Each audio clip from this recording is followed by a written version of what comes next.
Salut YouTube. Comment tu vas? Tranquille? Ouais? Nice. Aujourd'hui, je voulais te reparler de DC Comics. Et pour une fois, on va pas faire ça en format papier, on va diversifier un petit peu. J'ai envie de te parler de films et du coup du DC EU. Parce qu'il y a quelques jours, voilà, actuellement on est combien là? Quand je vous parle, on est le 4 mai. Le 4 juin, on est le 4 juin. Bravo Florian. Les dates, le temps, pas mal. Mais bref, on est le 4 juin et il y a quelques jours, il y a à peu près une semaine et demie, il y a eu une assez bonne nouvelle pour tout ce qui est du DCU, mais on y reviendra tout à l'heure. D'abord, j'ai envie de passer un petit peu en revue, genre vraiment très vite, les quelques films qui les composent, en commençant par les films subsidiaires. Alors, avant de se lancer dans le vif du sujet, il est bon de préciser que je suis un petit peu en roue libre. Roue libre. Voilà, j'ai une feuille de route devant moi, mais je vais possiblement diverger sur certains sujets. Hein. Si je pense à un truc, je vais le dire, nanana. Donc ça paraîtra, je pense, moins construit que ce que je fais d'habitude, mais c'est normal. C'est normal. Je vais là où le vent me guide. Aujourd'hui, voilà.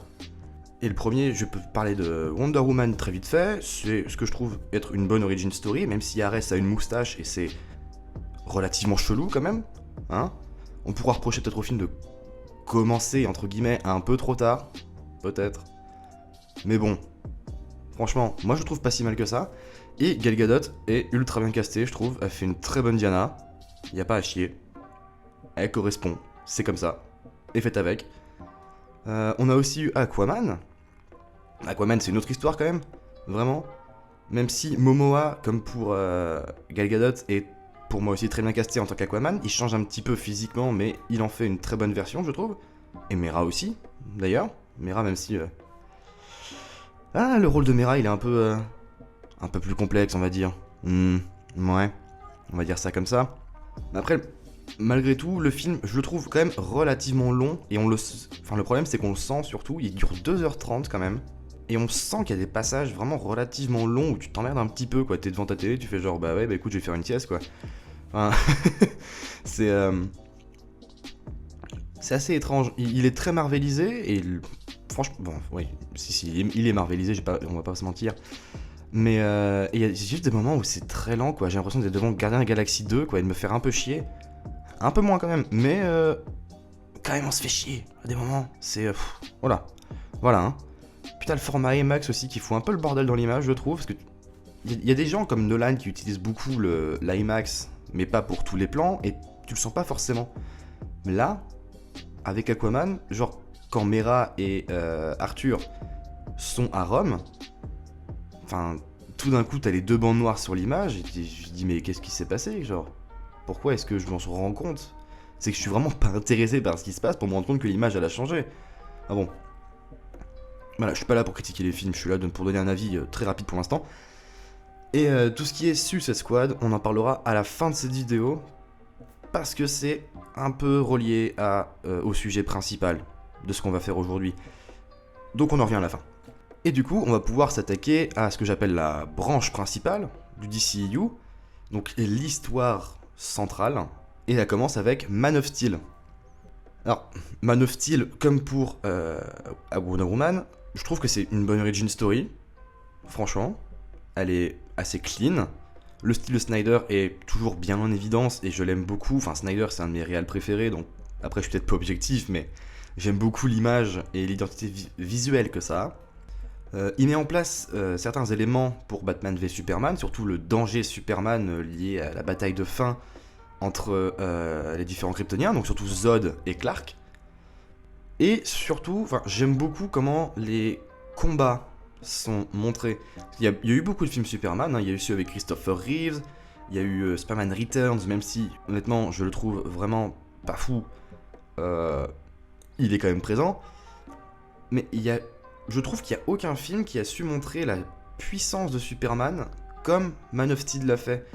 Parce qu'on voit clairement, pendant le combat entre Zod et Clark, on voit clairement toutes les ondes de choc de leurs coups de poing. Alors, tu sens qu'il y a de la violence, tu sens que c'est ultra lourd et que si tu t'en prenais une, ta mâchoire elle serait déjà genre arrivée au Brésil avant que tu tombes par terre, quoi. Enfin, tu sens que c'est lourd et j'aime beaucoup la façon dont Snyder l'a montré. Je trouve que c'est vraiment le film qui exploite, pas qui exploite, mais qui montre le mieux sa puissance brute. Et je trouve ça super cool. Et puis Henry Cavill, meilleur Superman, quoi. Je suis désolé, mais il a le physique pour, c'est fou. Et le costume en plus, il est... c'est somptueux. C'est délicieux, c'est du bonbon pour les yeux, c'est incroyable. Et ensuite, on arrive à Batman v Superman. Alors déjà, je vais juste dire que c'est toujours mieux de le voir dans sa version longue, 3 heures, au lieu de 2h30 pour la version cinéma. Mais dans la demi-heure de scènes rajoutées, il y a des scènes vraiment qui clarifient vraiment l'intrigue, parce que au cinéma, c'était vraiment relativement confus, on va pas se mentir. Et dans les 30 minutes rajoutées, il y a quand même des scènes qui sauvent un peu tout ça, un peu tout le film de cette confusion. Et notamment, c'est une phrase que je dis souvent parce que je la trouve incroyable, je trouve ça incroyable, mais c'est la première fois que je vois un film où une scène d'un frigo clarifie l'intrigue. C'est la première fois qu'un frigo, pour moi, rend l'intrigue plus claire. Moi, je trouve ça incroyable. C'est tout. Et je suis assez déçu que cette scène soit pas dans la version cinéma, genre. Je sais pas qui a eu l'idée de l'enlever, mais bon, écoute, pourquoi pas. Mais Man of Steel développe aussi beaucoup la notion du coup de menace Superman, comme je disais, qui a été initiée dans Man of Steel. Et c'est surtout vu au travers de Batman, qui a vu la bataille entre Clark et Zod à Metropolis. Et surtout, parce que Clark et Zod ont, pendant leur bataille, détruit un bâtiment de Wayne Enterprise et tué beaucoup des employés de Bruce, donc ça le touche tout particulièrement. Et c'est au travers de lui que le film nous montre ce danger, en fait, pour les autres, parce que je pense que Clark le vit pas de la même manière. Pour lui, il a fait ce qu'il pouvait et il a réussi à le faire au final. Mais pour Bruce, Superman, là, c'est la fin de l'humanité, hein. Voilà, clairement. Et il nous montre relativement bien dans le film, je trouve. Après, c'est Bruce, quoi. Il reste sombre et vénère tout le temps, donc voilà. Mais c'est bien montré. Et j'aime beaucoup cette idée. Et le film en lui-même, du coup, dans sa version longue, du coup, plutôt que dans la version courte, je le trouve très bon. Personnellement, c'est un de mes films préférés, je pense. Un de mes films de super-héros préférés, en tout cas. Je sais pas quel classement je le mettrais, mais il serait quand même vachement haut. Même si j'ai quand même un petit reproche à faire, je trouve Doomsday un peu gênant au niveau de son origine et son design. Enfin, normalement, Doomsday, c'est vraiment une arme développée sur Krypton, qui est partie à la dérive après l'explosion de Krypton, tout ça. Là, c'est juste Lex Luthor qui a fait joujou avec un vaisseau kryptonien et le cadavre d'un kryptonien, et ça a fait paf, Doomsday, genre... J'ai l'impression qu'il a juste ouvert une pochette surprise et qu'il a trouvé le monstre dedans, quoi. Enfin, c'est bizarre, mais...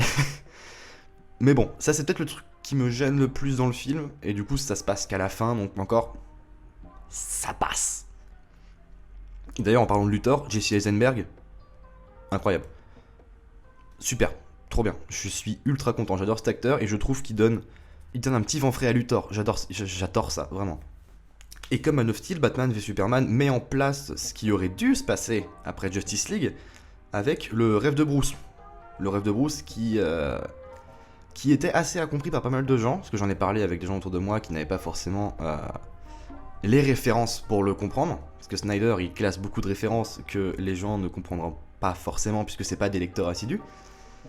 Mais du coup, ce rêve qui est en fait je pense c'est une sorte de flash forward, possiblement, du règne de Darkseid sur Terre, parce qu'il y a ce gros symbole Oméga gravé sur le sol, et ça c'est le symbole de Darkseid, donc en toute logique, voilà quoi, c'est juste Darkseid qui prend le pouvoir, puis surtout qu'elle est paradémon, donc voilà, on met en place la menace Darkseid pour surplomber un peu la menace Superman qu'on a un peu oublié à la fin du film, et voilà quoi, genre le danger arrive, soyez prêts quoi, voilà.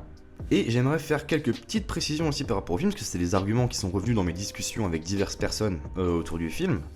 Parce qu'en général, on me dit que le film, ils le trouvaient naze. Et quand je leur demande pourquoi, c'est des arguments qui reviennent souvent. Et que moi, je ne trouve au final, que je ne trouve pas être des points faibles. Peut-être parce que je le comprends autrement, par le biais de mes lectures, par le biais de mes connaissances là-dedans. Et j'ai envie de clarifier un peu ces points-là. On va commencer par la violence de Batman. Parce que ça c'est beaucoup revenu, ça. C'est Batman, enfin on est d'accord, il tue des gens dans ce film. Il tue clairement des gens, je veux dire, on va pas me faire croire que quand il est avec la Batwing et qu'il fait exploser les voitures avec les gens dedans, les gens s'en sortent par miracle. Non. Donc ça déjà, je suis pas d'accord. Je suis pas d'accord avec le fait que Batman tue, parce que je pense aussi qu'il tue dans ce film. Normalement c'est contraire à ses codes.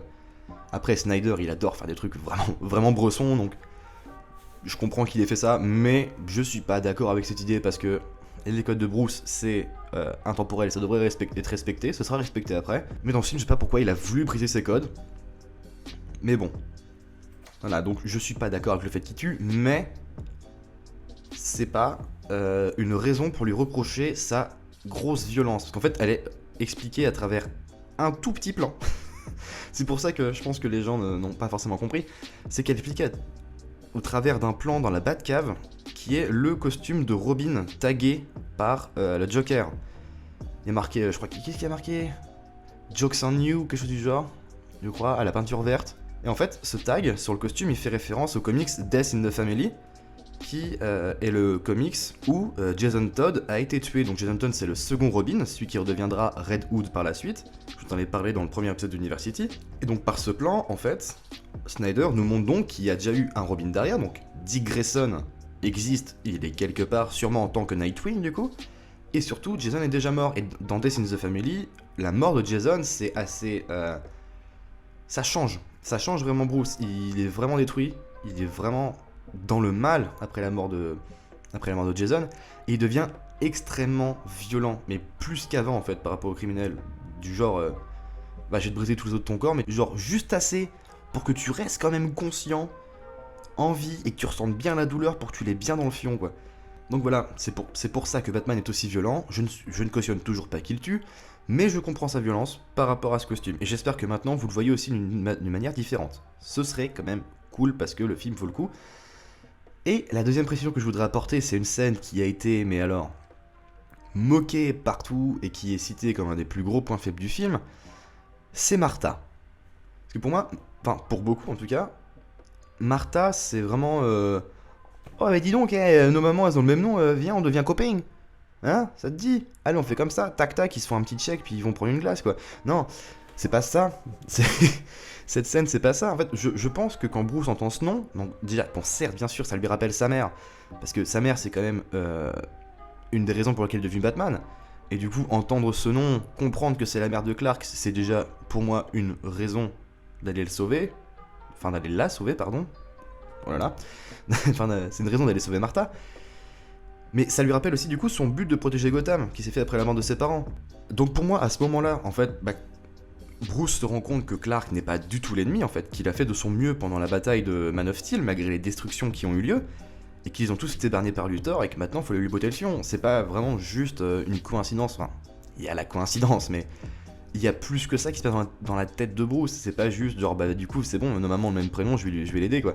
Enfin, c'est un peu plus profond que ça, je pense, mais... Après, chacun voit comme il veut, moi je le vois comme ça. Si vous préférez voir ça comme une simplicité scénaristique, bon, ça l'est un petit peu, mais moins qu'on prétend, je trouve. Et après ces précisions, on peut passer au centre du sujet, qui est le film Justice League, qui est sorti en 2017, et donc à moitié réalisé par Zack Snyder et complété par Joss Whedon, et je vais y revenir tout à l'heure. Hein. C'est le gros du problème là, en fait. Les films précédents, donc tout ce qui est Man of Steel, BVS, et même encore derrière Wonder Woman ou Suicide Squad, Aquaman étant sorti après Justice League, donc il ne compte pas dans ce que je vais dire, en fait, ils n'ont pas du tout été appréciés, enfin, même de moins en moins. Encore Man of Steel a été bien accueilli, BVS aussi, mais au fur et à mesure, c'était vraiment de moins en moins apprécié, on a vu de plus en plus de gens en fait se plaindre. Et la Warner qui voulait rattraper Marvel, ils se sont dit, c'est caca. Nous on aime bien l'argent, on aimerait bien faire un truc qui plaît aux gens, comme ce que fait Marvel quoi, donc on va peut-être agir. Voilà. Donc ils cherchent clairement un moment, le moment propice surtout pour me foutre un peu leur doigt dans la production. Et en fait ce moment il arrive après un immense drame, qui est quelque chose qui s'est passé en mai 2017, si je me trompe pas sur la date, qui est le suicide de la fille de Zack Snyder, ce qui l'a obligé malheureusement à se retirer du projet, enfin ce qui est totalement compréhensible après tout. Je pense qu'il y avait besoin d'être avec ses proches, avec sa femme et ses autres enfants, parce qu'il pouvait pas rester loin d'eux après un drame familial comme ça.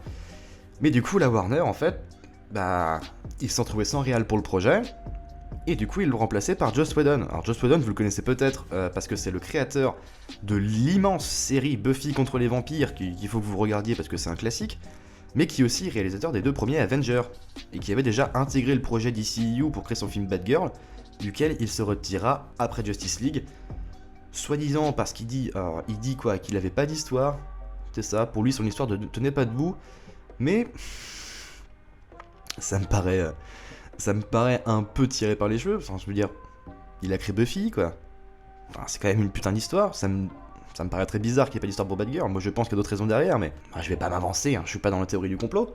Et donc en mettant Whedon à la tête du projet, la Warner espère marveliser un peu le projet de base, l'univers sombre et mature de Snyder n'étant pas du tout au goût de tout le monde, comme je vous l'ai dit tout à l'heure. Et du coup ça donne des reshoots, ça donne des changements de la vision de Snyder, et bien sûr au final ça nous donne quoi? Ça nous donne un film vraiment pas dingue, hein. Mais vraiment pas. J'étais vraiment déçu. Enfin après, bon, je suis allé voir au cinéma, et vu que je suis une méga groupie, bon, il y a quand même le fan en moi qui était très content de voir mes super-héros préférés au cinéma avec le moyen d'aujourd'hui. Mais avouons-le, hein, le film, il est... Putain, l'hélicoptère.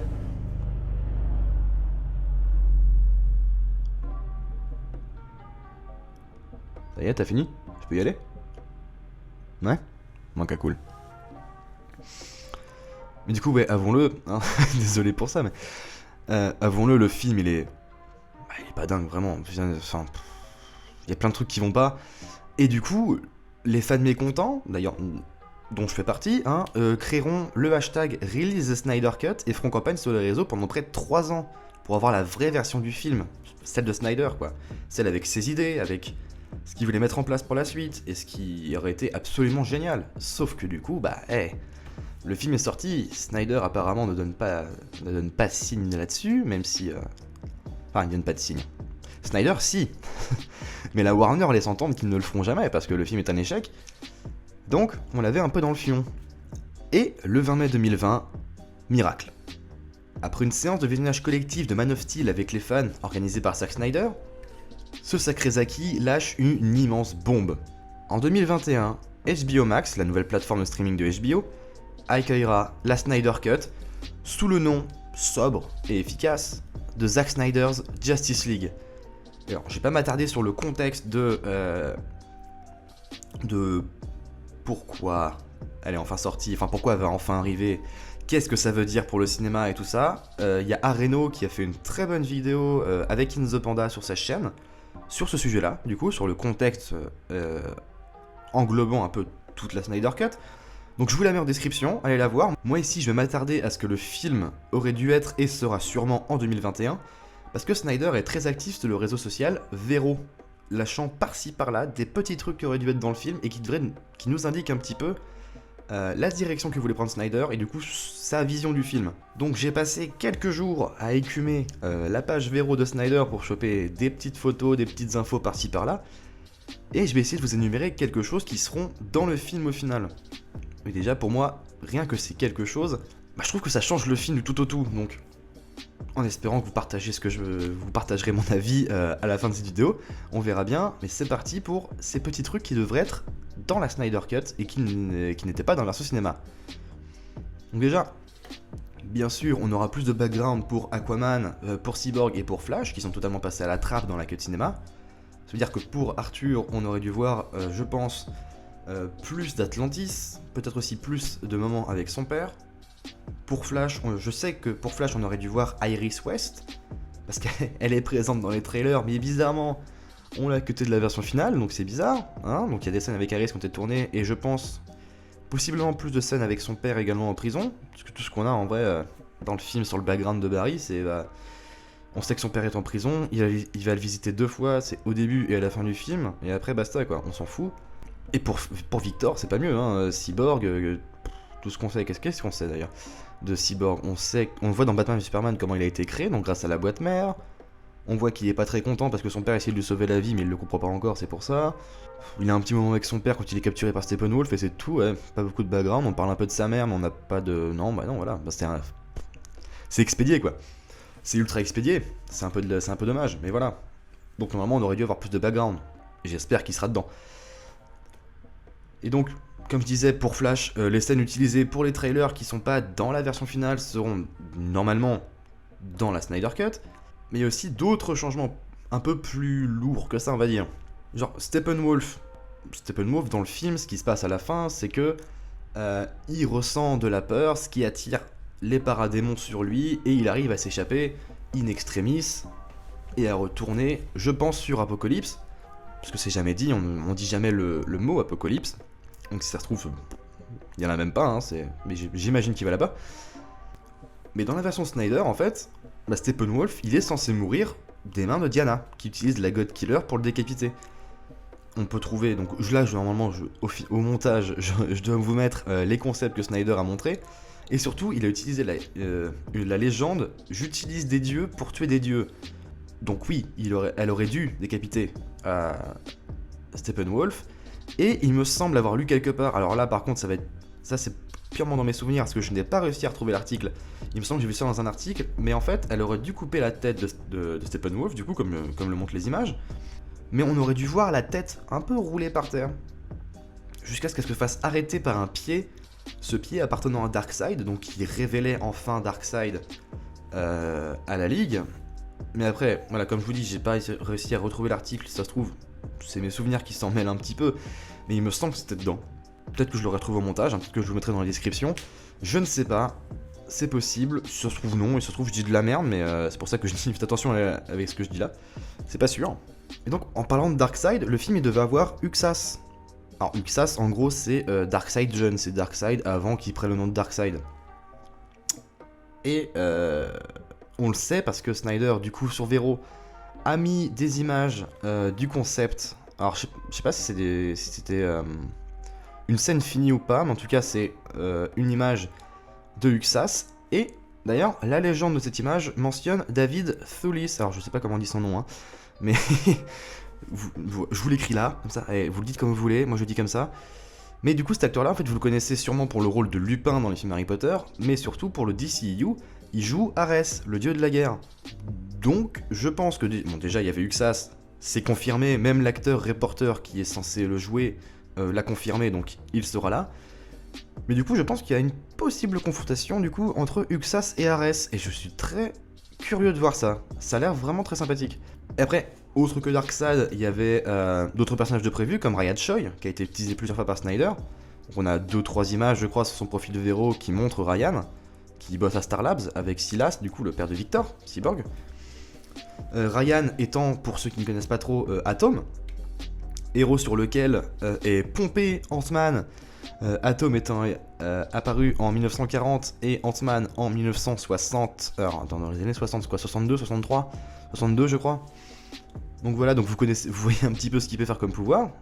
Ce qu'il peut faire comme pouvoir, c'est pas français ça comme phrase, disons que c'est assez incroyable. Mais vous voyez un peu les capacités qu'il a grâce à son armure.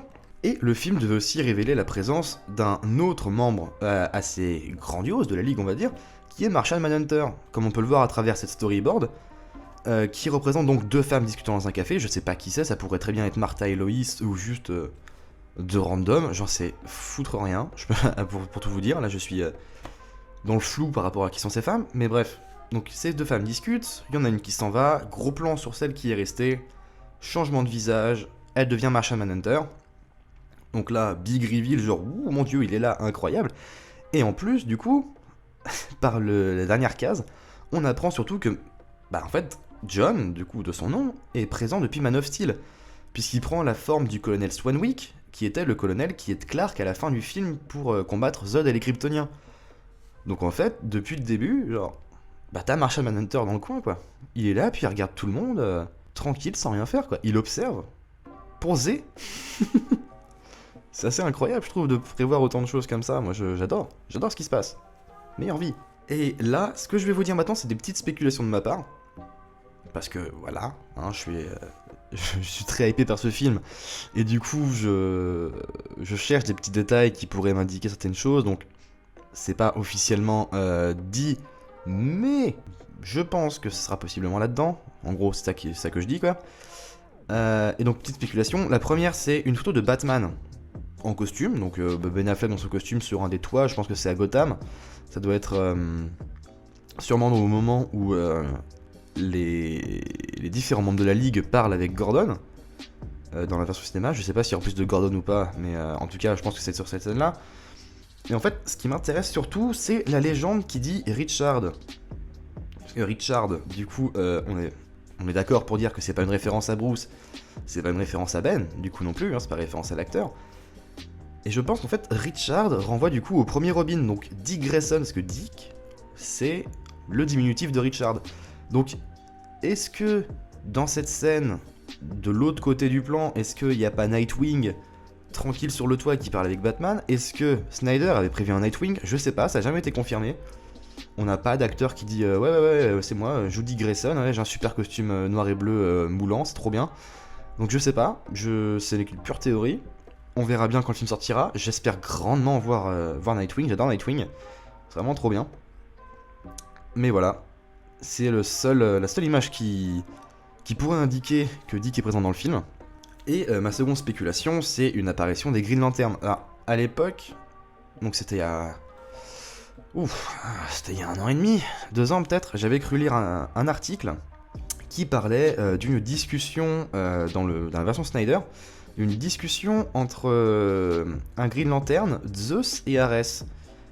Alors, bien sûr, pareil, j'ai essayé de retrouver l'article, je ne l'ai pas retrouvé, parce qu'il me semblait que c'était dans un article aussi, un peu comme pour l'apparition de Darkseid à la fin du film, mais donc là, là, ce que je dis, ça prend avec des pincettes sur ce côté-là. Donc voilà, il m'avait semblé voir quelque chose à propos de cette discussion. Là, récemment, depuis l'annonce de la Snyder Cut, j'ai cru lire aussi quelque part les noms Kilowog et Thomas Ray, qui sont deux lanternes assez connus des Green Lantern. Hein. C'est des lanternes, je vais qualifier de classiques plutôt, parce que c'est des compagnons habituels des lanternes terriens qu'on peut voir dans les comics, qui sont assez connus. Donc il m'a semblé lire qu'ils étaient présents. Alors du coup, moi je les relis à cette scène-là. Hein. Je les relis à cette scène-là parce que dans ma tête, ça m'a fait remonter le truc. Discussion entre un Green Lantern et des dieux. Kilowog, Thomas Ray, ça se trouve ils sont juste tous les 4 et cette scène existe réellement. Je sais pas trop. Voilà, prendre avec des pincettes. Vraiment. Je dis possiblement de la merde. Mais du coup, si c'est vrai, il y a un truc qui m'interpelle encore plus là-dedans. Là par contre, c'est une question que je me pose. Donc donc le film se passe sur Terre. Donc pour les gardiens et les lanternes, on est dans le secteur de 1814. Voilà, jusque là, c'est basique. Mais alors, qu'est-ce que feraient Kilowog et Thomas Ray dans le secteur de 1814? C'est pas leur secteur respectif. C'est le secteur de Hal Jordan, de John Stewart ou des autres lanternes terriens. Mais dans ce cas-là, pourquoi c'est pas un lanterne terrien qui serait dans cette scène? Pourquoi Kilowog? Pourquoi Thomas Ray? Pourquoi pas Hal Jordan? Pourquoi pas Stewart? On sait pas. Même Kyle Rayner, pourquoi pas?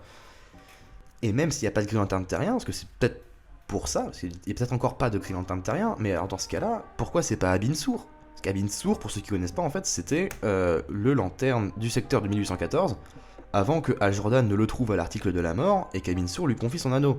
C'est comme ça que Hal est devenu Green Lantern. Alors, mais du coup, s'il n'y a pas de Lantern terrien, pourquoi c'est pas Abin Sur non plus, en fait? Donc là, c'est des questions que je me pose, je suis assez dubitatif sur le sujet. J'imagine qu'on aura des précisions possiblement dans les mois à venir ou juste en 2021 quoi. Je crois que le film sera à peu près au mois de mai. Mais voilà, assez perplexe, assez... Je me questionne beaucoup. Peut-être un peu trop même, faudrait que j'arrête. Mais du coup voilà, apparemment des Green Lantern, donc je suis assez hypé, j'adore les Green Lantern. Et j'espère vraiment qu'on verrait Hal Jordan. Et si on voit Hal Jordan, je veux que ce soit Ryan Reynolds. Le film de quoi? C'était quoi? C'est 2011, 2012 peut-être? Je sais plus. Il est assez vieux maintenant le film. Hein. Je sais plus exactement en quelle année il est sorti, mais le film était pas ouf. Franchement, le truc qui m'a le plus hypé dans le film, c'est la scène post-crédit, quoi, au Sinestro Mélano jaune. C'est le truc qui m'a plus hypé, sinon le reste, c'est pas terrible. Mais faut avouer que Ryan Reynolds, pour jouer à Jordan, pareil, casting magique. Je veux qu'il reprenne ce rôle, quoi. Je le veux. Je l'aime, c'est incroyable.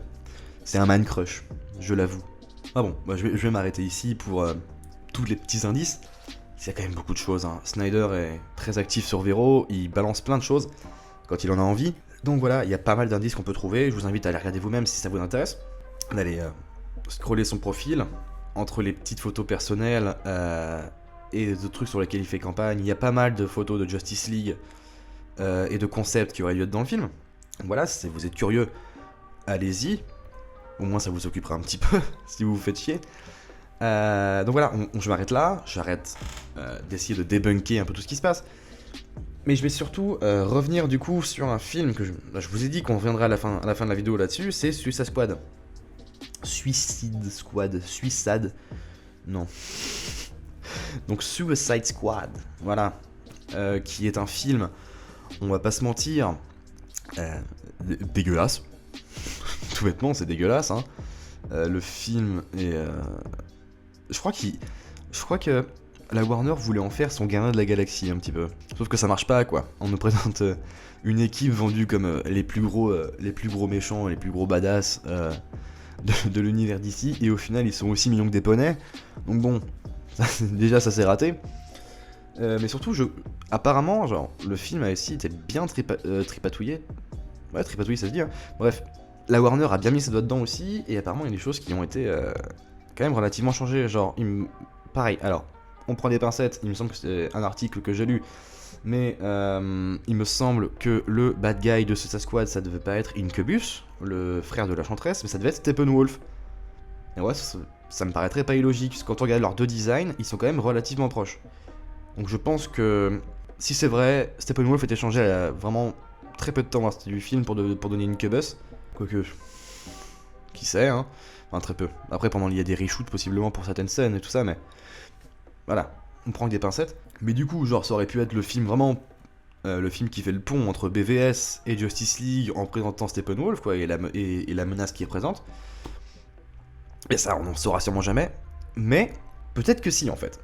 C'est ça le truc. C'est, une fois que la Snyder Cut, elle a été annoncée, il y a un autre hashtag qui est remonté, qui était un petit peu présent en même temps que le release the Snyder Cut, c'est release the Ayer Cut, qui est du coup, bah, on veut la version de David Ayer, parce que David Ayer aussi, il dit, ouais, mon film, il était quand même plus sombre, il était mieux, voilà, la Warner, hein, ils m'ont un peu enculé, moi je veux mon film, hein, voilà. Il y a un peu de rage peut-être sur les bords, peut-être un peu de rage de la part de David Ayer, mais voilà. Mais il partage aussi sur Twitter là, en ce moment, alors je sais pas s'il a continué depuis, mais il partageait quelques photos de sa version en répondant à certaines questions des fans. Donc maintenant que la Snyder Cut a été officialisée, est-ce que la Ayer Cut pourrait l'être aussi, ce qui serait très cool. Déjà rien que pour corriger ce qui s'est passé avec la relation Joker-Harley, quoi. C'est c'est pas possible, elle était dégueulasse, quoi. Enfin, je me suis rendu compte que c'était dégueulasse quand je suis sorti du cinéma et que j'ai entendu des gens dire putain, je veux une relation comme Joker et Harley. Je fais non, tu veux pas ça. Tu veux pas ça, leur relation, elle est horrible. Et je me suis rendu compte qu'en fait, oui, je m'étais pas fait la réflexion pendant le film, mais ils l'ont vraiment tourné en love story idéal, quoi, alors que c'est jamais le cas. Mais bon. Mais donc voilà, possiblement avoir une higher cut, ça pourrait être sympa. Avec des scènes vraiment comme il devait être dans le scénario, hein, parce que pareil, alors, j'avais lu ça aussi, hein. Donc, ouais, il y a belle lurette déjà. Et l'article, j'aurais sûrement beaucoup de mal à le retrouver, mais qui sait, peut-être qu'il sera dans la description aussi, on sait pas. C'est un article qui parlait du coup des différents scénarios. Parce que déjà, apparemment, le Joker devait avoir un rôle beaucoup plus important. Et bah là, Jared Leto s'est fait un peu baiser aussi dans Suicide Squad, hein, on va pas se mentir. Joker aurait pu être intéressant, mais au final, la cut a fait que, bah non, on s'en fout, et on l'aime pas trop. Mais il y avait des différents scénarios, en fait, bah le montage, en fait, a changé un peu... a changé tout ça, par exemple, la scène de l'hélicoptère, quand le Joker vient chercher Harley en hélicoptère. Je sais plus à quel moment c'est du film, hein. Exactement, c'est au milieu, je sais plus. Je vous avoue que ça fait très longtemps que j'ai pas vu le film parce que il est pas bien, même dans sa version longue il est pas bien, hein. On va pas se mentir, mais c'est quand voilà, le Joker vient chercher Harley en hélicoptère, Harley monte. Dans la version cinéma, ce qui se passe, c'est donc Harley monte d'hélicoptère et dit au Joker, c'est mes copains en bas, moi je veux bien les récupérer s'il te plaît, on leur sauve les miches, c'est des gens bien, voilà, fais un effort et tout. Mais au même moment, l'avion est abattu par une roquette tirée par je ne sais plus qui. Et du coup, le Joker pousse Harley hors de l'hélicoptère pour lui sauver la vie. Alors qu'apparemment, dans le scénario, ça se passait quand même relativement différemment, et ça changeait du tout au tout la relation Joker-Harley, comme je vous le disais tout à l'heure. C'est que, donc, Harley monte, elle lui dit mes copains en bas, on va les chercher, gna gna gna gna gna gna gna. Le Joker lui dit ferme ta gueule, tu me casses les couilles, je suis venu te chercher, pas eux, maintenant tu restes tranquille. Harley insiste, le Joker saoulé pousse Harley hors de l'hélicoptère du genre bah si tu veux me faire chier tu peux descendre de l'hélicoptère et après l'hélicoptère se fait abattre. Là ça change quand même. Il y a quand même genre le montage il a bien changé comment la relation était tournée hein, dans ce cas là si c'est vrai. Donc on attend de voir. On attend de voir, ça se trouve on aura une confirmation pourquoi pas de David Ayer ou de HBO. Enfin, on verra bien dans les mois qui viennent parce que là HBO Max a été lancé. Il y a quoi, c'était le 24 mai, donc là on est le 4 juin, à l'heure où je vous parle. 27 mai, donc ça fait quoi, ça fait 8 jours, ça fait une semaine. Donc laissons-leur un peu le temps quand même d'annoncer leurs exclus et tout ce qui pourrait ramener du monde. Mais voilà, si le film sort un jour, on en parle, j'en ferai encore une petite vidéo comme ça. Pourquoi pas pour en parler, voir un petit peu ce qui change et en quoi la cut est possiblement bien ou moins bien. D'ailleurs, je pense que je ferai ça avec la Snyder Cut, du coup on fera une analyse un peu plus complète sur les changements, sur ce que ça induit, ce que ça aurait dû induire pour la suite, parce que maintenant on va se mettre d'accord, le DCU il est mort, il n'arrivera plus jamais, à mon grand regret, mais voilà. Bref, je vais pas vous retenir plus longtemps, je crois que la vidéo est très longue. Je regarde, attends. Wouhou! Je suis actuellement à 41 minutes de record, je sais pas combien ça va rendre sur le sur le montage, mais c'est long, là, ça fait longtemps que je parle quand même. On va peut-être se calmer, hein? Voilà. Donc voilà, merci d'avoir regardé cette vidéo, je voulais parler de ça, c'est un sujet qui me touche tout particulièrement, hein. Je suis un grand fan de Snyder comme je disais tout à l'heure, et la possibilité d'avoir enfin le vrai film qu'on aurait voulu et dont je rêvais, que ça se confirme, j'en étais très heureux, hein. Je vous cache pas que j'ai lâché une petite larme quand j'ai eu l'annonce, hein. Voilà, c'était un beau moment, mais je suis très pressé de voir le film. Et on en reparlera quand il sortira, hein. Je pense que je rematerai la version cinéma et je mettrai la version Snyder. D'une manière ou d'une autre, dans tous les cas, hein. Si HBO Max est en France, tant mieux. S'il ne l'est pas, bah on sait tous comment se démerder, hein. Mais voilà. Encore une fois, voilà, donc... Désolé, je diverge, hein, mais... encore une fois, merci d'avoir regardé cette vidéo. J'espère que ça vous a plu, j'espère que c'était pas trop long et pas trop chiant. De toute façon, en vrai, si je trouve ça trop chiant, je la referai et je la remonterai, hein, donc bon, voilà. Mais du coup, je vais arrêter de diverger là. Je parle depuis très longtemps, donc voilà, on va arrêter ça maintenant. Je sais pas comment ça va rendre en montage. Mais bref, je vous fais des bisous. Bonne journée, bonne soirée, peut-être bon anniversaire, qui sait, joyeuse fête. Je sais pas quand est-ce que vous regarderez ces trucs là, mais voilà. Des bisous. À plus tard.